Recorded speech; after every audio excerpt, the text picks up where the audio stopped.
Hello बच्चों, प्रांजल academy के YouTube platform पर फिजिक्स की क्लास में आपका स्वागत है। हमारे फिजिक्स में नेवी एयरफोर्स में एक टॉपिक चलता है, पूरी यूनिट है magnetism, electromagnetic induction and magnetic effect of electric current. ये पूरा का पूरा एक यूनिट के फॉर्म में रहता है और इसमें कम से कम अगर देखें हम 3 से 4 चैप्टर समाहित होते हैं ये एक ही यूनिट में। इसको हम पूरा डिटेल से यहां पर एक एक करके पढ़ेंगे। अभी मैं बताता हूं आपको कौन कौन से रहता है। तो मैग्नेट रहता है। मैग्नेट के बाद में इसकी प्रॉपर्टीज होती है मैग्नेट की, उसे बोलते हैं मैग्नेटिज्म जिसको बोलते हैं चुंबकत्व है। मैग्नेट की प्रॉपर्टी को क्या बोलते हैं, इसके गुण को चुंबकत्व है। फिर इसके बाद में आता है एक magnetic effect of electric current, MEC, magnetic effect of electric current, विद्युत धारा के चुंबकीय प्रभाव। इसके बाद में आता है EMI, यहां से इसके बाद में आता है इलेक्ट्रोमैग्नेटिक इंडक्शन, EMI। ये तीनों के तीनों, ये 3 चैप्टर या 4 चैप्टर रहते हैं, ये चारों मैग्नेट से रिलेटेड होते हैं और इनके बारे में जब हम पढ़ेंगे तो हमें मैग्नेट से रिलेटेड उसकी प्रॉपर्टीज, उसके गुण क्या क्या होते हैं, उसकी कौन कौन से गुण वो प्रदर्शित करती है और किस प्रकार से हम इसके क्वेश्चंस को सोल्व कर सकते हैं, इन सबको हम डिटेल से डिस्कस करेंगे। तो बच्चों आज की क्लास में हम स्टार्ट करते हैं मैग्नेट से। सबसे पहले देखो चुंबक कहां से स्टार्ट होती है, चुंबक से स्टार्ट करते हैं। सबसे पहली बात आती है कि चुंबक होती क्या है। चुंबक होती है वो एक कुछ विशेष पदार्थों का मिश्रण होती है, जैसे ferrous, cobalt, nickel. Ferrous, cobalt, CO और निकिल, इन पदार्थों का मिश्रण होती है जिनमें कुछ विशेष पदार्थों को अपनी तरफ आकर्षित करने का गुण पाया जाता है। और इन पदार्थों का, कुछ लो चुंबकीय पदार्थों को अपनी ओर आकर्षित करने का जो गुण है, वही गुण क्या कहलाता है, चुंबकत्व कहलाता है, मैग्नेटिज्म कहलाता है। और वे पदार्थ जो चुंबकत्व का गुण प्रदर्शित करते हैं उन्हें क्या कहते हैं, हम चुंबक कहते हैं। क्लियर है। अब सबसे पहले जो चुंबक की खोज हुई थी वो किस फॉर्म में हुई थी। सबसे पहले यहां पर चुंबक है वो कुछ अयस्क चूर्ण के रूप में मिला था, चूर्णित अयस्क बोल सकते हैं इसको, या पत्थर के रूप में बोल सकते हैं। अगर हम सरल भाषा में बोले तो एक पत्थर के छोटे छोटे टुकड़ों के रूप में ये मिला था। उसे चाइनीज ने सबसे पहले क्या नाम दिया, चाइनीज ने उस चुंबकत्व के गुण प्रदर्शित करने वाले पत्थर को लोडस्टोन नाम दिया। और लोडस्टोन नाम क्यों पड़ा इसका, क्योंकि लोडस्टोन शब्द है वो लीडिंग स्टोन से आता है और लीडिंग का मतलब होता है पथ प्रदर्शक या मार्ग दिखाने वाला, दिशा बताने वाला।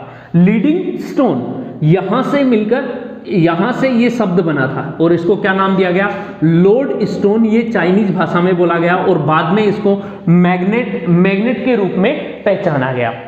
इसकी खोज कहां पर हुई थी, इसकी खोज के बारे में बात करें तो सबसे पहले क्या होता था कि पूरा एशिया आता था और एशिया का एक छोटा सा प्रांत था माइनर एशिया। कहां पर, देखो हमारा प्यारा भारत है वो किसमें है, एशिया में। कॉन्टिनेंट्स होते हैं वो बहुत 7 कॉन्टिनेंट है, जिसमें देखो ये एशिया है। मान लो सपोज करो यहाँ पे एशिया है जिसमें कौन कौन आता है, भारत आता है, चीन आता है, इसके बाद में पाकिस्तान, मिडिल ईस्ट वगैरह, ये सारे क्या रहते हैं, इसमें आते हैं। ठीक है, एशिया में। इसके ऊपर यूरोप आता है और एक कंट्री है यहाँ पे टर्की कंट्री है, ये यूरोप में पड़ता है इसका। लेकिन इसका जो एक छोटा सा हिस्सा है वो कौन से कॉन्टिनेंट में आता है, वो एशिया में भी आता है। ये टर्की कंट्री होता है, इसका जस्ट छोटा सा यहाँ पर एक हिस्सा है, ये किस में आता है, एशिया में आता है। और इसे किस नाम से जाना जाता है, माइनर एशिया बोला गया, क्योंकि एशिया का एक छोटा सा पार्ट है इसलिए इसको माइनर एशिया के नाम से जाना जाता है।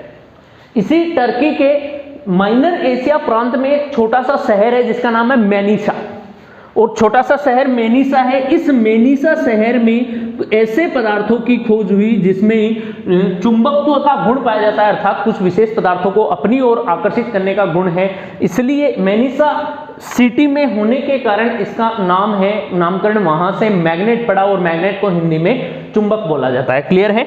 तो ये माइनर एशिया के मेनिसा प्रांत में यहां से सबसे पहले चुंबक की खोज हुई थी, तो यहां पता चला। बाद में आती है कि चुंबक पता चला तो वो कैसे पता चली। सबसे पहले वो पत्थरों के रूप में छोटे छोटे चूर्ण थे, कुछ मिट्टी थी, इन सबके मिट्टी के जो ढेले इनका मिश्रण था और उस मिश्रण को कौन से चुंबक के बारे में बताया गया, उसमें बोला गया कि ये प्राकृतिक चुंबक है। कौन सी चुंबक है, प्राकृतिक चुंबक। और प्राकृतिक जो चुंबक होती है, प्राकृतिक चुंबक होती है, इसके अंदर प्राकृतिक गुण पाए जाते हैं, इसमें कुछ भी बनावट नहीं होती है, बनावटी कुछ भी नहीं होता है, ये जैसी है वैसी की वैसी रहती है। जब इस प्राकृतिक चुंबक को देखा गया तो इसमें सबसे ज्यादा गुण है वो लोहे का एस्क पाया गया था एक, और लोहे का एस्क कौन सा था इसके अंदर? मैग्नेटाइट था।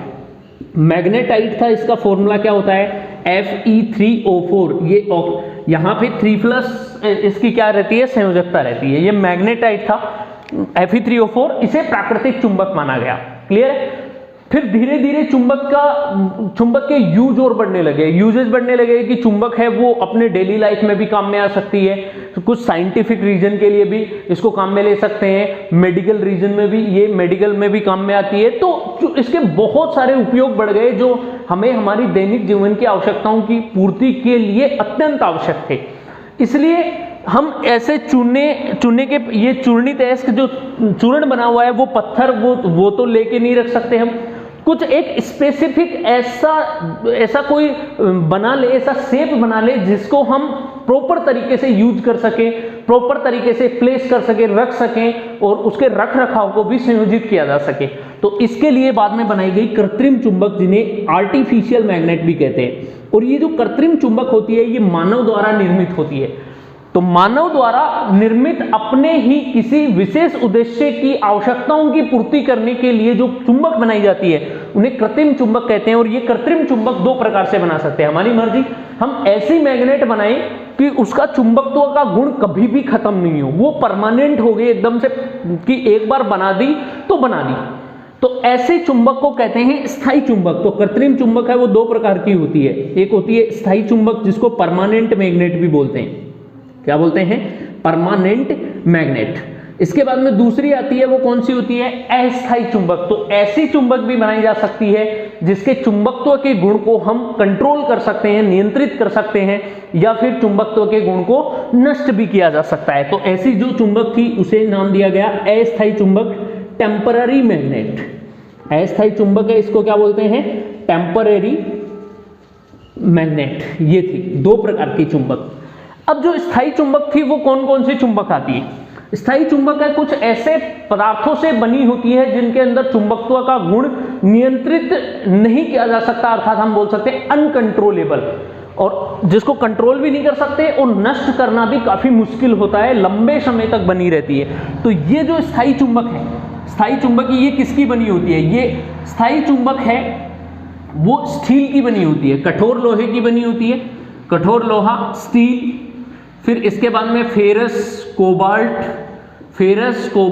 निकल, एल्निको, एल्यूमिनियम, निकल, कोबाल्ट, इसकी भी बनी होती है। इसको एल्निको बोलते हैं, एल्यूमिनियम, निकल, कोबाल्ट की एक मिश्र धातु होती है, इससे बनी होती है। फिर कुछ धातुएं को मिश्रण ये भी होता है जिसे बोलते हैं टाइकोनल, टाइकोनल से भी बनी होती है, एल्कोमास से भी बनी होती है, एल्कोमास इससे भी बनी होती है। तो ये एल्कोमास और टाइकोनल ये भी मिश्र धातु है, इनसे ये कौन सी चुंबक बनती है? स्थायी चुंबक। फिर बात आती है तो अस्थायी चुंबक किससे बनती है? और स्थायी चुंबक के चुंबकत्व को नष्ट करना इतना आसान नहीं होता है। अस्थायी चुंबक बनाने के लिए हम यूज करते हैं नरम लोहे का। किसका यूज करते हैं? नरम लोहे या कच्चा लोहा। तो अस्थायी चुंबक बनाने के लिए हम नरम लोहे को यूज करते हैं, नरम लोहा और कच्चा लोहा। कच्चा लोहा कैसे बनता है? कच्चा लोहा जो प्रारंभ में रहता है वो लोहा कच्चा लोहा होता है। और इन अस्थायी चुंबक के जो उपयोग होते हैं वो किस में किए जाते हैं? अस्थायी चुंबक का उपयोग है जनरली विद्युत घंटी में किया जाता है, डायनेमो में किया जाता है, जनरेटर में किया जाता है। तो ये हमारे डेली लाइफ में यूज में आती है। कौन सी? अस्थायी चुंबक। जबकि स्थायी चुंबक का चुंबक तो नष्ट नहीं कर सकते, इसलिए उसको डेली लाइफ में हम काम में नहीं ले सकते, क्योंकि कभी कभी हमें चुंबकत्व के गुण की आवश्यकता ही नहीं होती है। मतलब कुछ अल्प समय के लिए चाहिए तो उस टाइम मिल जाए और बाद में नहीं मिले, लेकिन ये चुंबकत्व का गुण यहाँ से स्थायी चुंबक का ये नष्ट नहीं होता है, इसलिए, और कंट्रोलेबल भी नहीं होता है, इसलिए इसको यूज नहीं करते हैं डेली लाइफ में। अस्थायी चुंबक को यूज की जाती है। क्लियर है? अब यहाँ पे अस्थायी चुंबक होती है, इसके चुंबकत्व को नियंत्रित भी कर सकते हैं और नष्ट भी कर सकते हैं। नष्ट कैसे करें? चुंबक के चुंबकत्व का गुण नष्ट करने की प्रक्रिया कहलाती है डीमैग्नेटाइजेशन, विचुंबकन। ठीक है? क्या बोलते हैं? चुंबकत्व का गुण नष्ट करने की प्रक्रिया, चुंबकत्व को नष्ट करना, और चुंबकत्व को नष्ट करने की प्रक्रिया कहलाती है विचुंबकन, और विचुंबकन को बोलते हैं डीमैग्नेटाइजेशन। कैसे होता है डीमैग्नेटाइजेशन?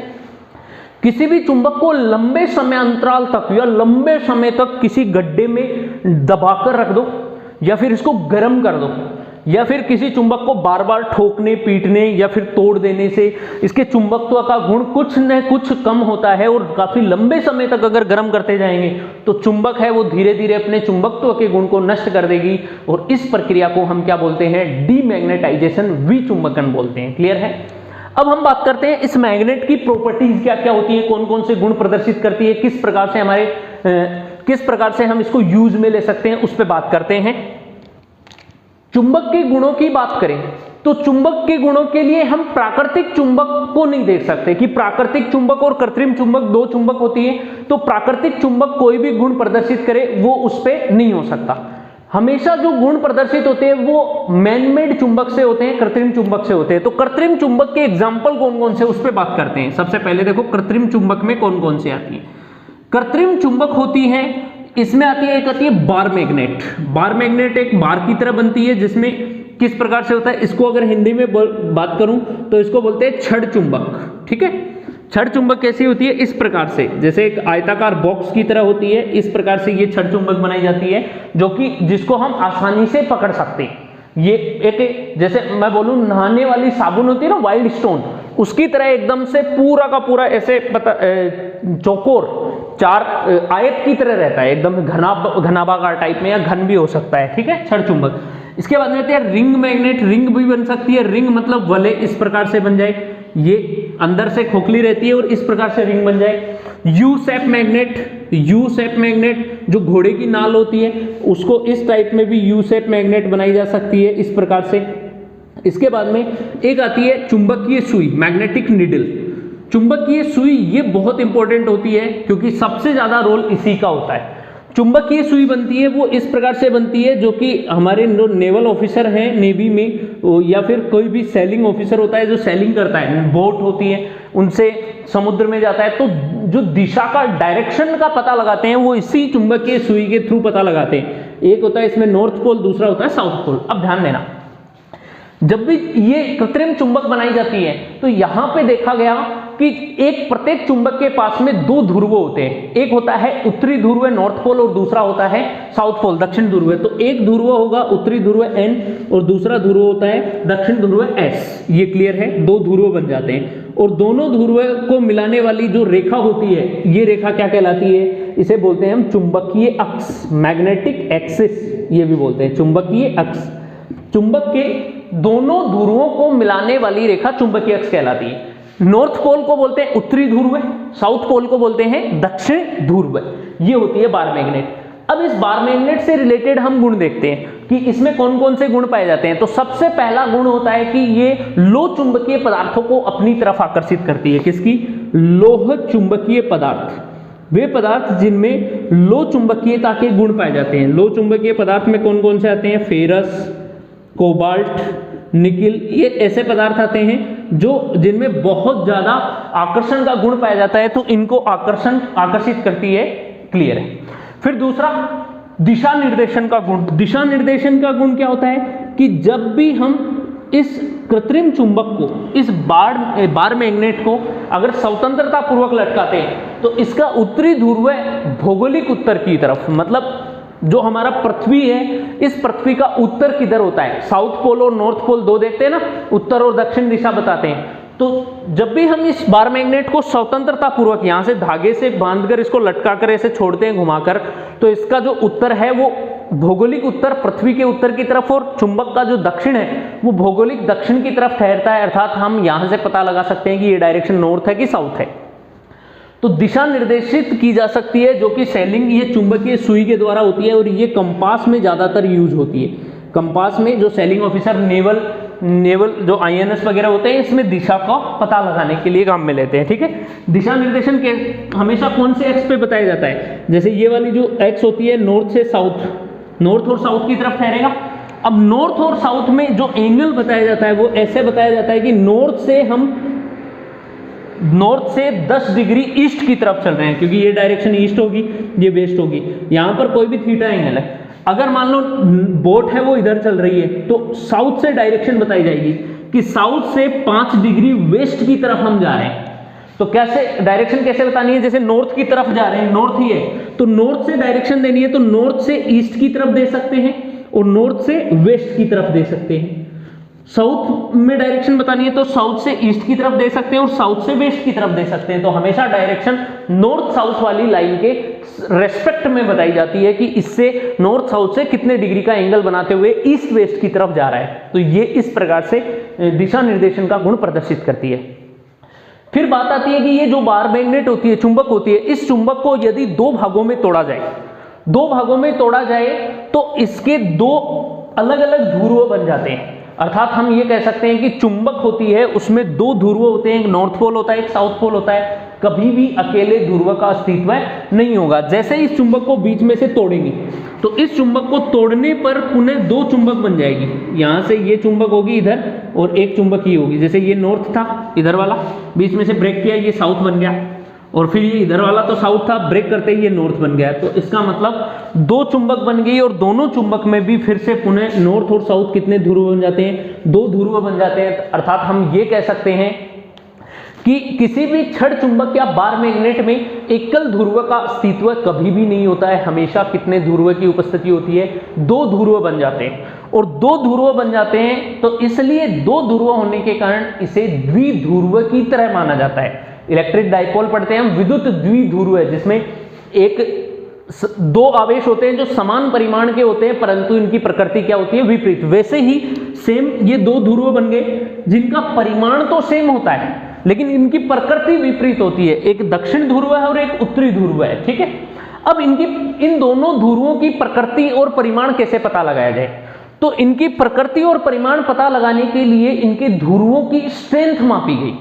और ध्रुवों की जो स्ट्रेंथ है, जिसको प्राबल्यता भी बोलते हैं और प्रबलता भी बोलते हैं, ध्रुव प्रबलता, वो ध्रुव की स्ट्रेंथ होती है जिसको पोल स्ट्रेंथ बोलते हैं। पोल स्ट्रेंथ बहुत इंपॉर्टेंट पॉइंट है ये, पोल स्ट्रेंथ, जिसको ध्रुव प्रबलता भी बोला जाता है। ये ध्यान से समझना, ध्रुव प्राबल्यता या फिर इसको बोलते हैं प्रबलता। ध्रुव प्रबलता होती है, जैसे ये एक चुंबक है, ये एक मैग्नेट है, इसका ध्रुव है वो थोड़ा अंदर की तरफ होता है, किनारों पर नहीं होता है, किनारों पर न होकर थोड़ा सा अंदर की तरफ होता है, नॉर्थ पोल साउथ पोल। इसके दोनों ध्रुवों पर इसके इस चुंबक का जो चुंबकत्व का गुण होता है वो इसके बीच में कम होकर इसके किनारों पर ज्यादा होता है। यहाँ पर ये जो किनारे होते हैं ना, इन किनारों पर ज्यादा पाया जाता है। अर्थात हम ये कह सकते हैं कि किसी भी चुंबक की जो स्ट्रेंथ है, उसकी जो सामर्थ्य है, वो कहाँ पर रहती है, ध्रुवों पर ज्यादा रहती है। और उसकी सामर्थ्य को, उनके किसी चुंबकीय पदार्थ को आकर्षण करने का जो चुंबकत्व की सामर्थ्य है, वही सामर्थ्य क्या कहलाती है, ध्रुव सामर्थ्य या ध्रुव प्रबलता कहलाती है, जिसको हम स्मॉल m से डिनोट करते हैं। और स्मॉल m सेम होगी क्योंकि दोनों ध्रुवों का सामर्थ्य का परिमाण है वो समान होगा, क्योंकि चुंबक है वो किसकी तरह बिहेव करती है, द्विध्रुव की तरह बिहेव करती है। और द्विध्रुव की तरह बिहेव करेगी तो दोनों की सामर्थ्य सेम होगी। लेकिन अभी मैंने थोड़ी देर पहले बोला था कि दोनों की प्रकृति विपरीत होती है। तो एक नॉर्थ पोल उत्तरी ध्रुव की सामर्थ्य को +m से लिखते हैं और दक्षिण ध्रुव की सामर्थ्य को -m से लिखा जाता है। तो इसे बोलते हैं इसकी ध्रुव सामर्थ्य या ध्रुव प्रबलता। क्लियर है? तो इस प्रकार से हम ले सकते हैं। अब बात आती है कि इस ध्रुव प्रबलता क्या एक भौतिक राशि होती है? बिल्कुल, ध्रुव प्रबलता को भौतिक राशि माना गया है। और भौतिक राशि होगी तो उसका मात्रक भी होगा और विमा भी होगी। तो इस ध्रुव प्रबलता का जो मात्रक निकाला गया वो क्या बताया गया? एम्पियर गुणा मीटर। इस ध्रुव की जो प्रबलता है, इस ध्रुव प्रबलता m का जो मात्रक, ध्रुव प्रबलता का जो मात्रक माना गया है वो क्या माना गया है? एम्पियर गुणा इनटू में मीटर, एम्पियर इनटू मीटर, ये माना गया है ध्रुव प्रबलता का मात्रक। तो v में सूत्र क्या हो जाएगा? एम्पियर के लिए A1 और मीटर के लिए क्या यूज करेंगे? L1। तो इसका v में सूत्र हो जाएगा A1 L1। और अगर m और t को साथ में लोगे तो m की पावर 0 कर देना, l की पावर 1 आ जाएगी, t की पावर 0 और a की पावर 1। अब बात आती है कि ये एम्पियर इंटू मीटर आया कहां से? अब एम्पियर इंटू मीटर देखो, ये है magnetic effect of electric current, जिसको बोलते हैं विद्युत धारा के चुंबकीय प्रभाव। कौन सा चैप्टर है ये? विद्युत धारा के चुंबकीय प्रभाव। तो जब भी हम किसी चालक तार में विद्युत धारा प्रवाहित करते हैं तो चुंबकीय गुण उत्पन्न होते हैं, और चुंबकीय गुण उत्पन्न होंगे तो वहां पर उसके चुंबकत्व के गुण की कुछ न कुछ सामर्थ्य होगी, कुछ न कुछ स्ट्रेंथ होगी, उसी के आधार पर ये पोल स्ट्रेंथ बनाई गई है। तो विद्युत धारा के चुंबकीय प्रभाव क्या है? ये एक चालक तार है, इस चालक तार में जब आई धारा प्रवाहित की जाएगी तो इस आई धारा के कारण इसके निकट r दूरी पर स्थित बिंदु P पर चुंबकीय गुण उत्पन्न होंगे, क्योंकि इसके चारों तरफ क्या उत्पन्न होगा? सेकेंडरी अवयव के रूप में चुंबकीय क्षेत्र बनेगा। तो r दूरी पर स्थित बिंदु P पर कुछ न कुछ चुंबकीय क्षेत्र होगी, और चुंबकीय क्षेत्र की तीव्रता को हम किससे डिनोट करते हैं? B वेक्टर से। क्लियर है? तो देखो धारा है वो धारावाही अल्पांश बन जाएगा, और धारावाही अल्पांश कितना होगा? I इंटू dl वेक्टर, क्योंकि ये इस प्रकार से धारावाही अल्पांश होगा। तो इस धारावाही अल्पांश के कारण तो क्या होगी? यहां से धारावाही अल्पांश के कारण इसका मात्रक क्या होगा? एम्पियर इंटू, और जो दूरी बनेगी धारावाही अल्पांश है, दूरी का मात्रक क्या होता है? मीटर। तो हम ये कह सकते हैं कि ये जो चुंबकीय क्षेत्र बनता है वो इस धारावाही अल्पांश के कारण बनता है, और धारावाही अल्पांश इसका मात्रक एम्पियर इंटू मीटर होता है, और एम्पियर इंटू मीटर ही इस ध्रुव प्रबलता का मात्रक माना गया। अब ये एग्जाम में पूछा गया क्वेश्चन है, नेवी एयरफोर्स की एग्जाम में ये पूछा गया क्वेश्चन है, एयरफोर्स में पूछा गया था कि ये जो अल्पांश होता है इसको बोलते हैं हम धारावाही अल्पांश, या फिर ऐसे भी आया था कि धारावाही, किसी तार का एक धारावाही अल्पांश भी बोल सकते हैं, और इसमें कुछ अलग शब्द था। ये क्वेश्चन मैं बता रहा हूं आपको, धारावाही तो था, इसके आगे एक अलग शब्द दिया हुआ था जिसको पास भी बोल सकते हैं, धारावाही पास, या धारावाही पास तो लूप हो जाती है, अल्पांश के रूप में कुछ ऐसे ही शब्द दिया हुआ था जो मेरे ध्यान में नहीं आ रहा है। तो इसमें पूछा गया था कि इसका मात्रक क्या होगा? तो धारावाही अल्पांश का मात्रक क्या होता है? एम्पियर गुणा मीटर। इस प्रकार से हम यहां से बता सकते हैं। तो ये हो गई इसकी ध्रुव प्रबलता। क्लियर है? तो ध्रुव प्रबलता के बारे में थोड़ा और जानते हैं कि किस प्रकार से ध्रुव प्रबलता होती है। उसको हम किससे लिखते हैं? प्लस माइनस एम से लिखते हैं। जैसे हमारे पास में ये इसका नॉर्थ पोल है, ये इसका चुंबक का साउथ पोल है। नॉर्थ पोल की ध्रुव प्रबलता होती है प्लस एम, और साउथ पोल की ध्रुव प्रबलता होती है माइनस एम। फिर बात आती है इसका मात्रक। तो मात्रक अभी बताया मैंने क्या होता है, इसका मात्रक होता है एम्पियर गुणा मीटर। वी में सूत्र की बात करें, वी में सूत्र होगा डायमेंशनल फॉर्मूला। वी में सूत्र क्या बनता है इसका? m0 L1 T0 A1। ये क्यों दिया जाता है? क्योंकि देखो एम्पियर के लिए A1 आ जाएगा, मीटर के लिए L1 आ जाएगा, बाकी द्रव्यमान और समय का कितना होगा? 0। फिर बात यह आती है कि ध्रुव प्रबलता का मान किसी बात पे निर्भर करता है या नहीं करता। तो सीधी सी बात है, किसी भी चुंबक के ध्रुव की जो सामर्थ्य है, ध्रुव प्रबलता, उसका मान इस चुंबक के अनुप्रस्थ काट क्षेत्रफल पे निर्भर करता है। और अनुप्रस्थ काट क्षेत्रफल कैसे बनेगा? जैसे मैं 3D में दिखाने की कोशिश करता हूं। जैसे ये एक चुंबक है, मैग्नेट है, इस प्रकार से रखी हुई है, और इस चुंबक के मैग्नेट को 3D में लें तो ये इस प्रकार से बनेगी। क्लियर है? अब यहां पे अंदर की साइड होता है इसका कौन सा पोल? जैसे मान लो अंदर की साइड है ये साउथ पोल, और इसमें अंदर की साइड है नॉर्थ पोल। ये यहां से यहां तक की इसकी लेंथ हो जाएगी, लंबाई हो जाएगी L, और ये जो क्षेत्रफल होगा साइड वाला, जब भी ये चुंबक होती है इस प्रकार से मैग्नेट होगी, तो ये जो साइड वाला ये वाला एरिया होगा इसको बोलते हैं अनुप्रस्थ काट। ये एरिया होता है, इसको क्या बोला जाता है?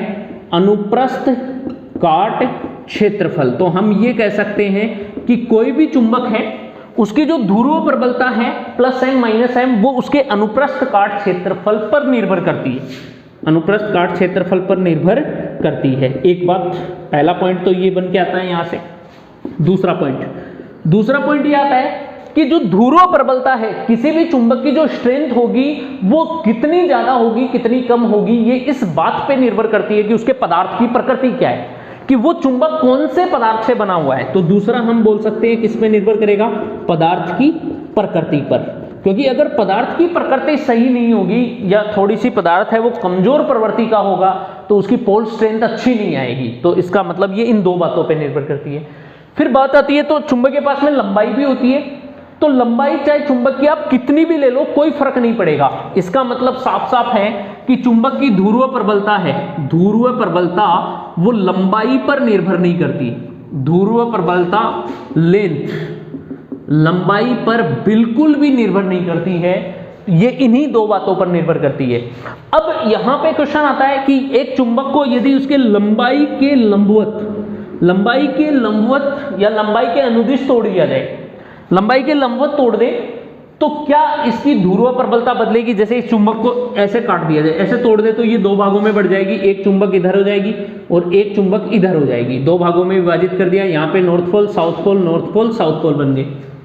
क्या इसका क्षेत्रफल कम हुआ? एक चुंबक है, इसको इधर से काट दो आप, ऊपर से काटने पर क्या इसका क्षेत्रफल कम होगा? बिल्कुल नहीं होगा। और इसका क्षेत्रफल कम नहीं होगा, इसका मतलब लंबाई के लंबवत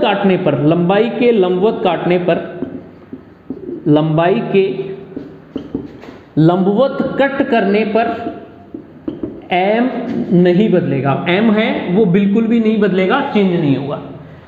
फिर दूसरी बात आती है, अगर इसको अनुप्रस्थ काट क्षेत्रफल के अनुदिश काटे, मतलब अनुप्रस्थ काट क्षेत्रफल ये वाला, इस हिस्से में ऐसे काटे, इसको इस प्रकार से कट करें, तो अनुप्रस्थ काट क्षेत्रफल आधा हो जाता है और ध्रुव प्रबलता पर भी प्रभाव पड़ेगा। तो दूसरी बात आती है, अगर चुंबक को ऐसे काट दे, इस चुंबक को ऐसे काट दे, तो एक चुंबक ऊपर बन जाएगी, एक नीचे बन जाएगी, इसकी ध्रुव प्रबलता ये नॉर्थ साउथ और नॉर्थ साउथ बन जाएगा। क्लियर है? फिर ध्रुव प्रबलता क्या होगी? इसकी प्लस m/2 होगी, इसकी माइनस m/2, सेम नीचे वाले में आ गई, तो ध्रुव प्रबलता बदल गई। तो अनुप्रस्थ काट क्षेत्रफल परिवर्तित होने पर ध्रुव प्रबलता भी बदल जाती है। फिर बात यह आती है कि चुंबक का जो नॉर्थ पोल होता है, नॉर्थ पोल, ये दोनों क्या होते हैं? प्रतिकर्षित होते हैं। तो यहां से एक गुण और समझ में आता है कि समान ध्रुवों के मध्य क्या होता है? प्रतिकर्षण होता है, जबकि विपरीत ध्रुव है, नॉर्थ और साउथ पोल के मध्य क्या होगा? आकर्षण होगा। इस प्रकार से यहां पे हम पढ़ चुके, सारे के सारे गुणों के बारे में हमने डिस्कस कर लिया कि चुंबक में कौन कौन से गुण होते हैं। फिर यहाँ पे एक क्वेश्चन और बनता है, थ्योरेटिकली क्वेश्चन ये पूछा जाता है कि चुंबक है वो कौन सा क्षेत्र उत्पन्न करती है? चुंबकीय क्षेत्र उत्पन्न करती है, साफ साफ पता है हमें। चुंबकीय क्षेत्र को हम किससे लिखते हैं? चुंबक है वो चुंबकीय क्षेत्र उत्पन्न करेगी और चुंबकीय क्षेत्र होगा, इसको लिखेंगे बी वेक्टर से। क्लियर है? B vector. क्वेश्चन ये आता है कि ये चुंबकीय क्षेत्र सदिश राशि है? बिल्कुल है सदिश राशि। कौन सा सदिश है? कौन सा सदिश है चुंबकीय क्षेत्र? ध्रुवीय सदिश है कि अक्षीय सदिश है? क्वेश्चन ये है यहां पे कि चुंबकीय क्षेत्र की तीव्रता है वो कौन सा सदिश है? ध्रुवीय सदिश या अक्षीय सदिश? क्योंकि सदिश है वो दो प्रकार के होते हैं, सदिश है वो ध्रुवीय सदिश भी होते हैं, ध्रुवीय सदिश की बात करूं तो ध्रुवीय सदिश भी होते हैं, और दूसरा होता है वो पोलर वेक्टर होते हैं, अक्षीय सदिश। और इसमें जो चुंबकीय क्षेत्र बी वेक्टर आता है वो कौन सा सदिश होता है? वो अक्षीय सदिश होता है। जबकि विद्युत क्षेत्र की तीव्रता ई वेक्टर कौन सा सदिश होता है? ध्रुवीय सदिश। क्लियर है? तो इसी टॉपिक के साथ में मैं अपनी बात को समाप्त करता हूं। नेक्स्ट लेक्चर में हम इसके आगे डिस्कस करेंगे। Thank you.